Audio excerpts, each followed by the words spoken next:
इसमें लिखा हुआ है कि मैं भक्त के अधीन रहता हूं। भक्त हमको जो कुछ कहेगा उसको हमको करना पड़ता है। लेकिन वैसे भक्त को, जैसे अर्जुन, भक्त अर्जुन को, हाँ, भक्त अर्जुन को क्या हुए? ठाकुर जी हैं, कण कण में निवास करने वाले, लेकिन भक्त के अधीन होके उनके सारथी बन गए। प्रेम के बस अर्जुन रथ आके भूल गए ठकुराई, यानी भक्ति के बस में अर्जुन के रथ आके ऐसा कि अपने सर्वस्व, मैं बहुत कुछ हूं, ये भूल गए कि मैं संसार का मालिक। ये भक्ति के बस में। तो भगवान को प्रसन्न देखकर देवर्षि ने उन्हें एक विशाल सिंहासन पर बैठा दिया। नारद जी विशाल सिंहासन में बैठा दिए। उस कीर्तन को देखने के लिए श्री पार्वती जी सहित कौन आए? भगवान शंकर जी भी आ गए। अब सब आइए गए तो बेचारा कहाँ रहते? ये भी, क्योंकि श्रीमद् भागवत कथा होता है जहां अपने आप खींचे हुए सब चले आते, अपने आप चले आते हैं। यहाँ पर देखिए, किसी को कोई बुलाना न बुलाया नहीं है। इस श्रीमद् भागवत कथा में सामर्थ्य है जो कि सबको खींचे हुए लेकर चले आए। कीर्तन आरंभ हुआ। अब क्या हुआ? सब आ गए तो क्या हुआ? कीर्तन आरंभ हुआ। अब कीर्तन आरंभ हुआ तो पार्षद भी सब जो जिनको था वो लेकर, प्रहलाद जी तो चंचल गति फुर्तीले होने के कारण करताल बजाने लगे। पार्वती जी फिर प्रहलाद जी करताल बजाने लगे। उद्धव जी झांझे उठा ली। उद्धव जी, अर्जुन, देवर्षि नारद बीना की ध्वनि करने लगे। देवर्षि नारद स्वर विज्ञान ज्ञान विद्या में कुशल होने के कारण अर्जुन राग लापने लगे, अनुराग में हो गए, गाने लगे। इंद्र ने मृदंग बजाना शुरू किया। भगवान इंद्र भी पहुंचे हो गए। इंद्र ने मृदंग बजाना आरंभ किया। सनकादिक जो व्यासपीठ पर थे वो क्या करने लगे? जय घोष करने लगे। जय हो श्री हरि की जय हो, जय हो, जय हो करने लगे। मैंने भी कोई चुप नहीं है, सब कीर्तन भजन और जय घोष करने लगे। उन सबके आगे अब आगे क्या हुआ? सुखदेव जी तरह तरह की सरस अग्न भंगी करके भाव बढ़ कहने लगे। कथा व्यास पर ही है तो ये भी बहुत अच्छा अच्छा भावपूर्वक प्रसंग लाने लगे, क्योंकि वहां पर श्री हरि विराजमान है तो उनको प्रसन्न करने के लिए सब भक्त ऐसा कह रहे हैं। किनको द्वारा प्रसन्न हो जाएंगे? इन सब के बीच में परम तेजस्वी, अभी सबके बीच में कौन आ गए? परम तेजस्वी। भक्ति, ज्ञान और वैराग तीनों आ गए। ऐसा अलौकिक कीर्तन देखकर भगवान प्रसन्न हो गए। जैसा घोष हुआ, कीर्तन हुआ, भजन हुआ, भगवान श्री हरि प्रसन्न हो गए। इनका तो मुस्काने रहता है हमेशा, ऐसा मुस्कुराते हैं कि सबका चित्त को चुरा लेते हैं। कहते हैं भगवान, क्या कहते हैं कि मैं तुम्हारी इस कथा, क्या करें, मैं तुम्हारी इस कथा और कीर्तन से बहुत प्रसन्न हूं। तुम्हारे भक्ति भाव ने इस समय मुझे अपने बस में कर दिया। भगवान को बस करने का एक ही उपाय है, क्या? भक्ति, समर्पण, अपने आप को उनको समर्पण कर देना। समर्पण का दूसरा नाम ही भक्ति है। जो भी है, जो आप भी, अतः तुम लोग मुझसे वर मांगो। भगवान के ये वचन सुनकर सब लोग बड़े प्रसन्न हुए और प्रेम चित्त से भगवान से कहने लगे। क्या कहने लगे? कि भगवान, हमारी यह अभिलाषा है कि भविष्य में, क्या अभिलाषा है? कि भविष्य में जहां जहां भी ये भागवत कथा हो वहां आप इन पार्षदों के सहित अवश्य पधारे। जहां कहीं भी हो, आप जैसे आए हैं वैसे ही, ये नहीं देखना है कि वहां पर हो रहा है तो नहीं जाएंगे, नहीं, जहां कहीं पर भी हो वहां पर आप पधारने का यत्न करें। इसके पश्चात नारद जी ने भगवान तथा उनके पार्षदों के चरणों की लक्ष्य करके प्रणाम। फिर सुखदेव जी और तपस्वियों को भी नमस्कार किया तथा अमृत का पान करने से सब लोगों को बड़ा ही आनंद हुआ। उनका सारा मोह नष्ट हो गया। फिर वे सब लोग अपने अपने स्थानों को चले गए। इस समय सुखदेव जी ने भक्ति को उसके पुत्रों से अपने साथ के में स्थापित किया, यानी कि भगवान तो इसमें स्थापित हो गए किए थे, अब ज्ञान वैराग भक्ति को भी इसी में स्थापित कर दी। इसी से भागवत सेवन करने से श्री हरि वैष्णवों के हृदय में आप विराजते। इसीलिए इनकी सेवन करने से वैष्णवों के हृदय में जो लोग दरिद्रता के, देखिए जो लोग दरिद्रता है, जिनको पास खाने पीने के भी ये नहीं है, दुख ज्वर की ज्वाला से दग्ध हो रहे हैं, जो लोग कोई भी हो, जिन्हें माया पिशाचों ने रौंद डाला है तथा जो संसार समुद्र में डूब रहे हैं, उनका कल्याण करने के लिए श्रीमद् भागवत सिंहनाद कर रहा, शेर की तरह गरज रहा। सोनक जी ने पूछा, सूत जी अब क्या कर रहे हैं? सोनक जी, सूत जी, सुखदेव जी ने राजा परीक्षित को, गोकर्ण ने धुंधकारी को और सनकादिक नारद जी को किस किस समय ये कथा कही थी हमको बताई। तब भगवान सनकादिक कहते हैं, क्या कहते हैं? जब भगवान स्वधाम गमन करते, श्री कृष्ण भगवान स्वधाम गमन यानी पृथ्वी से अपने लोक चले गए, तो उसके 30 वर्ष के बाद, उसके 30 वर्ष के बाद राजा परीक्षित ने श्री सुखदेव जी ने राजा परीक्षित को कथा श्रवण कराए थे। कौन? भाद्रपद के 9वीं तिथि, भाद्रपद मन भादों के 9वीं तिथि से शुरू किए, पूर्णिमा को समाप्त 7 दिन के तो होता है। तो फिर उसके बाद 30 वर्ष के बाद ये हुआ, फिर 200 वर्ष के बाद, उसके 200 वर्ष के बाद गोकर्ण जी ने धुंधकारी को ये कथा सुनाई। 200 वर्ष के बाद, फिर उसके 30 वर्ष के बाद सनकादिक ने नारद जी को सुना।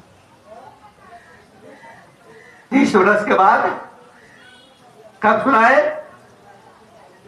कार्तिक मास के 9वीं से पूर्णिमा तक। और गोकर्ण जी कब सुनाए? आषाढ़ मास के 9वीं से पूर्णिमा। एक आषाढ़ में, एक भादो में, एक कार्तिक, याद रखना।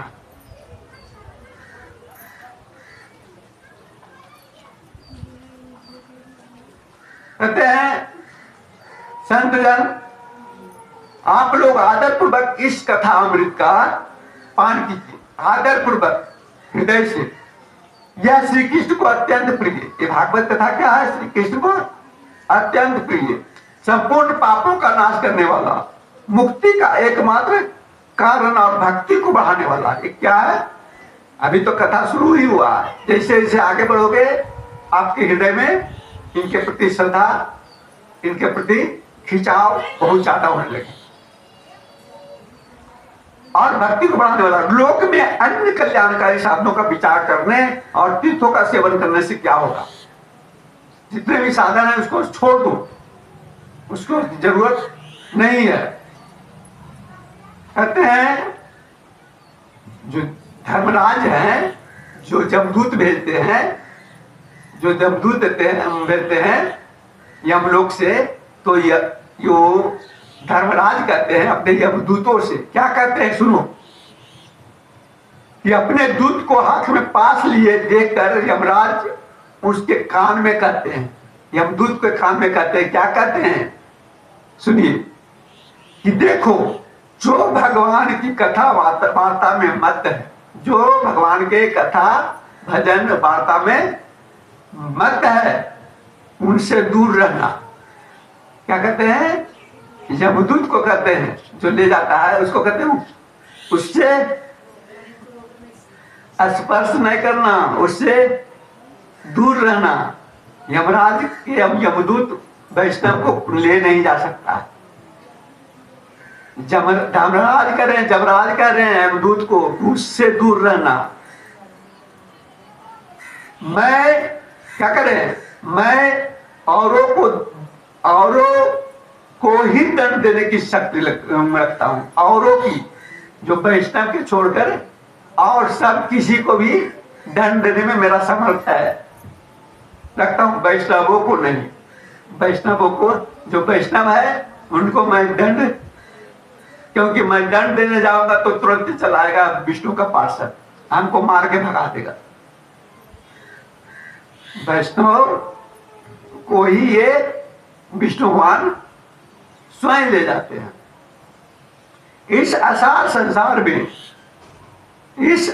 संसार में विषय रूप विष को आसक्ति के कारण व्याकुल बुद्धि वाले पुरुषों, कहते हैं जो विषय वासना में लगे हुए हैं पुरुषों, मूर्खों, सुनो। कौन बोल रहे हैं? सनकादिक। अपने कल्याण के उद्देश्य से, कहते अपने कल्याण के उद्देश्य से आधे क्षण के लिए भी इस कथा रूप अनुपम सुधा का पान करो। आधे क्षण का भी अगर कान में जा रहा है तो तुम्हारा कल्याण करने का सामर्थ्य रखता है। प्यारे भाइयों, निंदित कथाओं से युक्त कुपथ में व्यर्थ ही क्यों भटक रहे हो? मैंने कुपथ कुविचार में क्यों भटक रहे हो? संसारी विषय वास्ता में क्यों भटक रहे हो? भटक नहीं रहा है, जबरदस्ती मन खींच लेता है, जबरदस्ती मन, क्योंकि संसार के ये विषय वास्ता है आकर्षण, और आकर्षण है जबरदस्ती, और वो उधर खींचता है तो परमात्मा से दूर कर देता है।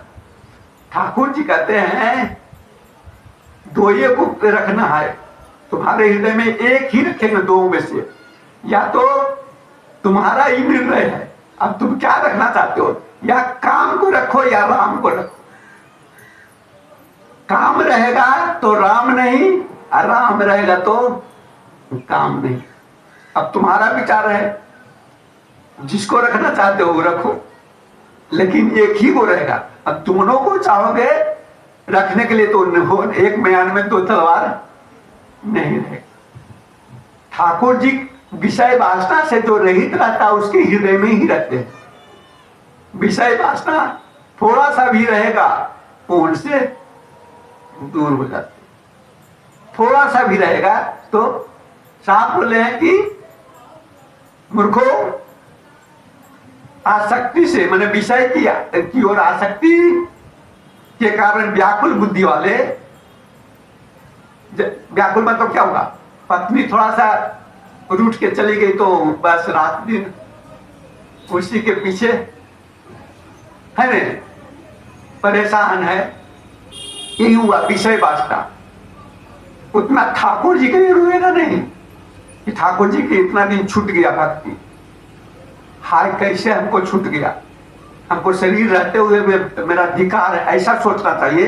ये शरीर का धिकार है, ये कभी नहीं सोचेगा। लेकिन पत्नी पुत्र के लिए रोएगा, भाई के लिए रोएगा, पिता के लिए रोएगा, लेकिन ठाकुर जी के लिए तो उनको सतर्क कर रहा है। उद्देश्य आधे क्षण के लिए भी इस सुख कथा रूप अनुपम सुधा का पान करो। प्यारे भाइयों, निंदित कथाओं, यानी कहते हैं निंदित कथा क्या कहते हैं? अश्लील तस्वीर, अश्लील कथा, ये सब श्रवण मत करो, इससे दूर रहो। कुपथ में व्यर्थ ही क्यों भटक रहे हो? इस कथा के कान में प्रवेश करते ही मुक्ति हो जाती है। ये कथा जैसे ही कान में जाते हैं उसका मुक्त हो जाता है। इस बात के साक्षी कौन है? राजा परीक्षित। कौन है?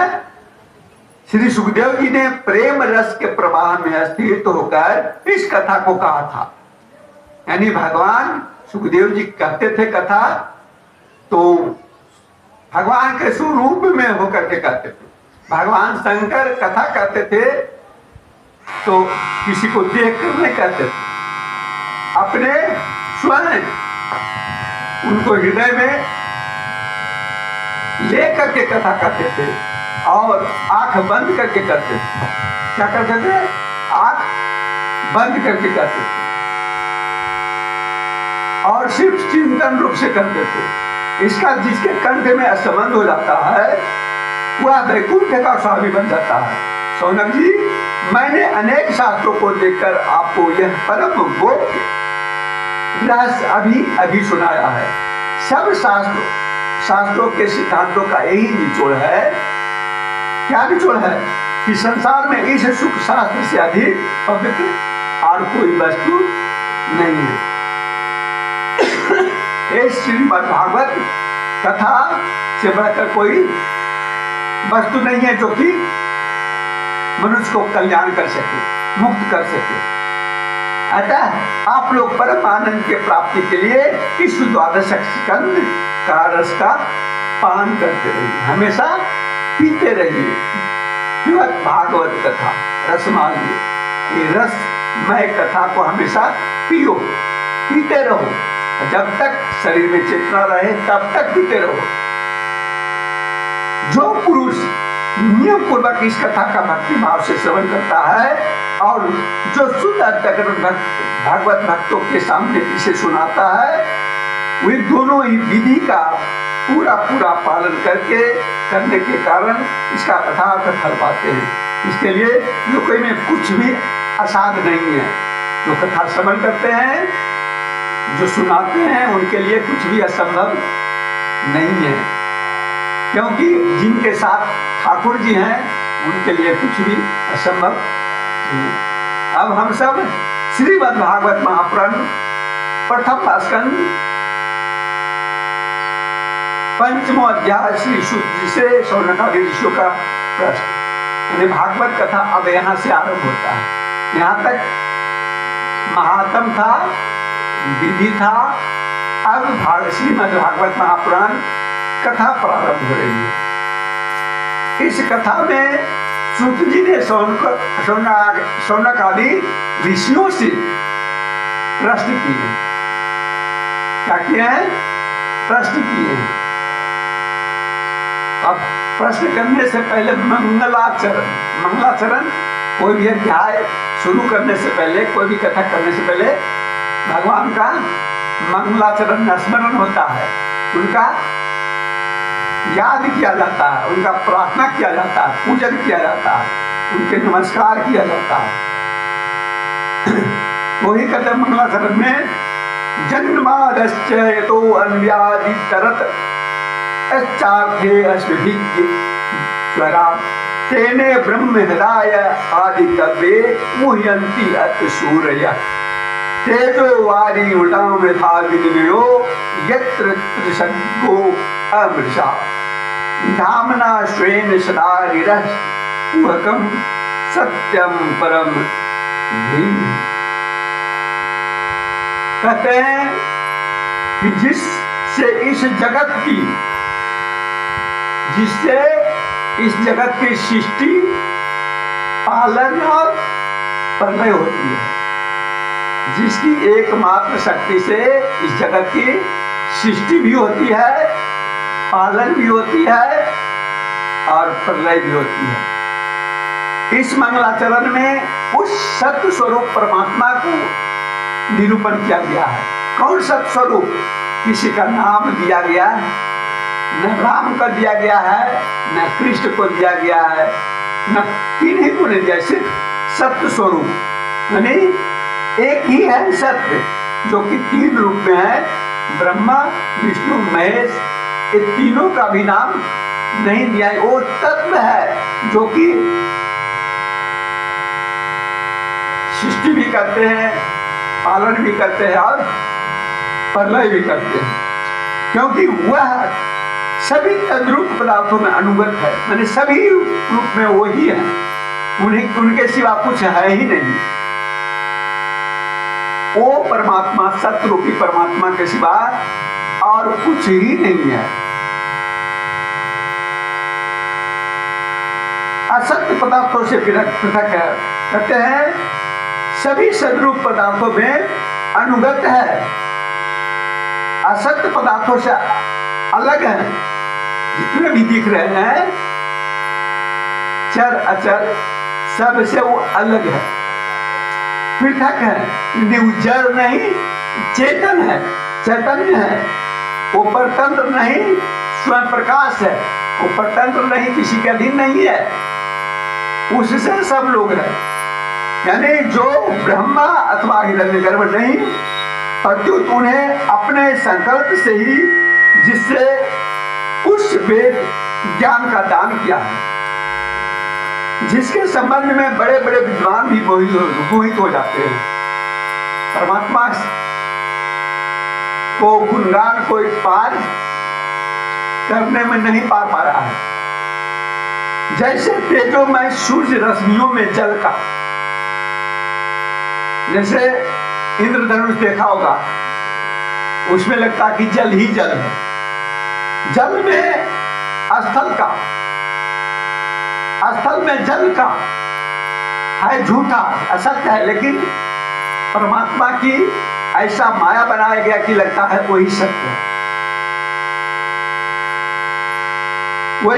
वैसे ही जिसमें वह त्रिगुणमयी जागृत स्वप्न सुषुप्ति रूपा सृष्टि मिथ्या होने पर भी अधिष्ठान सत्ता से सत्यवत प्रतीत हो रहे हैं। मैंने परमात्मा का ऐसा माया बनाया हुआ है कि सब असत्य होते हुए भी लगता है ये सत्य है, ये कभी मिटने वाला नहीं है। ऐसा भगवान की माया है। ये शरीर क्या है? असत्य है। ये शरीर क्या है? एक दिन जाएगा, क्षण भंगुर है। शरीर क्या है? एक पदार्थ है। शरीर क्या है? पदार्थ है। शरीर क्या है? पदार्थ है। क्यों पदार्थ कहा गया है? क्योंकि कभी भी किसी समय ये किसी रूप में बदल सकता है। जीवित रूप में भी कभी ऐसे कोई हो जाएगा, कोई ऐसे हो जाएगा, कोई ऐसे, मतलब किसी रूप में भी देखे होंगे। कोई तीन अंग से टेढ़ा, कोई 8 अंग से टेढ़ा, कोई पैर से टेढ़ा, कोई हाथ से टेढ़ा। यानी ये पदार्थ है, किसी रूप में किसी कैसे भी उलट पुलट हो जाता है। ये पदार्थ है, परिवर्तन होते इसे देर नहीं लगता। ऐसे परिवर्तनशील शरीर को पाकर भी लोग कहते हैं कि लगता है मैं कितने हजारों वर्ष जीने वाला हूं। ऐसा सोच करके वो लोगों को अहंकार, अभिमान दिखाते हैं कि हमसे बड़ा कोई नहीं है। ये अहंकार न करके परमात्मा की प्राप्ति का कोशिश करना चाहिए। उच्च स्वरूप परमात्मा को प्राप्ति का प्रयत्न करना चाहिए। अपने स्वप्रकाश ज्योति से श्रद्धा और सर्वथा माया और मायाकाल से पूर्णतः मुक्त रहने वाले परम सत्य स्वरूप परमात्मा का हम ध्यान करते हैं। शुद्धि करते हैं उस परमात्मा को हम ध्यान करते हैं, जो संसार असत्य होते हुए भी उनकी माया से सत्य प्रतीत हो रहा है। उस परमात्मा को हम ध्यान करते हैं। कहते हैं महामुनि व्यासदेव के द्वारा निर्मित इस श्रीमद्भागवत महापुराण किनके द्वारा निर्मित है? तो किसने लिखा है भागवत महापुराण? व्यासदेव, वेद व्यास जी। मोक्ष पर्यंत फल की कामना से रहित परम धर्म का निरूपण हुआ है। इसमें क्या हुआ है? धर्म ही धर्म है, अधर्म का नाम नहीं, उससे निरूपण किया है ताकि परमात्मा की इससे प्राप्ति हो जाए। इसमें शुद्ध अंतःकरण सत्पुरुषों के जानने योग उस वास्तविक वस्तु कौन है? मैंने वास्तविक वस्तु मैंने सत्य वस्तु कौन है? परमात्मा का निरूपण हुआ। वे तीनों तापों का जल से नाश करने वाली है। तीनों ताप कौन? दैहिक और दैविक और प्राकृतिक। अब और किसी साधन या शास्त्र से क्या प्रयोजन? कहते हैं जिस समय भी सुकृति पुरुष, सुकृति किसको कहते हैं? जो पुण्यवान होते हैं, जो पुण्य किए हुए रहते हैं। सुकृति पुरुष जिस समय ही ठाकुर जी को चाहते हैं कि हम श्रीमद्भागवत कथा के श्रवण करें, जैसे ही कहते हैं इसके श्रवण की इच्छा करते हैं, ईश्वर उसी समय इच्छा करते ही ईश्वर उसके समय उनके हृदय में प्रवेश कर जाते हैं। अविलंब तत्क्षण उनके हृदय में प्रवेश कर जाते हैं। और रस के मर्मंग भक्तजन यह श्रीमद्भागवत वेद रूप क्या है? श्रीमद्भागवत वेद रूप का वृक्ष का पका हुआ फल है। क्या है? वेद रूप का वृक्ष का फला हुआ फल है। श्री सुखदेव रूप तोते के मुख का संबंध हो जाने से यह परम आनंद मई सुधा से परिपूर्ण हो गया। यानी सुखदेव जी के मुखारबिंद से निकला हुआ श्रीमद्भागवत और प्रसिद्ध हो गया, पवित्र हो गया, मधुर हो गया। इस फल में छिलका, गुठली और त्याग अंश तनिक भी नहीं है। यह मूर्तिमान रस है, इसमें रस ही रस है। जब तक शरीर में चेतना रहे, बार बार कर रहे हैं, बार बार से रिपीट कर रहे हैं, जब तक शरीर में चेतना रहे तब तक पीते रहो, पान करते रहो, तब तक इस दिव्य भागवत रस का निरंतर बार बार पान करते रहो। यह पृथ्वी पर ही सुलभ है, इस पृथ्वी पर ही सुलभ है। स्वर्ग में और वैकुंठ में, कैलाश में और सतलोक में ये नहीं है। देवता लोग भी इसके लिए तरसते रहते हैं, देवता लोग को भी नहीं मिलता। कथा आरंभ, अब कथा आरंभ होता, भागवत कथा का आरंभ यहां से शुरू होता। एक बार भगवान विष्णु एवं देवताओं के परम पुण्यमय क्षेत्र नैमिषारण्य में सनकादिक आदि 88,000 ऋषियों ने यज्ञ करने के लिए बैठे हुए। क्या थे? बैठे हुए थे। एक दिन उन लोगों ने प्रातः अग्निहोत्र, ऋषि मुनि क्या अग्निहोत्र कितने टाइम होता है पता है? सुबह, दोपहर और शाम, संध्या जिसको कहते हैं, वहां पर अग्निहोत्र कर रहे थे। उन्हें ऊंचे आसन पर बैठाकर बड़े आदर से यह प्रश्न किया। इनको शौनक आदि ऋषियों ने सूत जी को ऊंचे आसन पर बिठा करके ऋषियों ने उनसे प्रश्न किया। क्या किया? सूत जी आप निष्पाप हैं। सूत जी को निष्पाप क्यों कहा गया? निष्पाप इसलिए कहा गया है कि कभी भी अपने मुखारबिंद से कभी असत्य वचन नहीं बोले, न ही कभी किसी को मन कर्म आपानी से किसी को कष्ट दिए, इसीलिए वो निष्पाप, गलती से भी उनको से पाप नहीं हो पाए।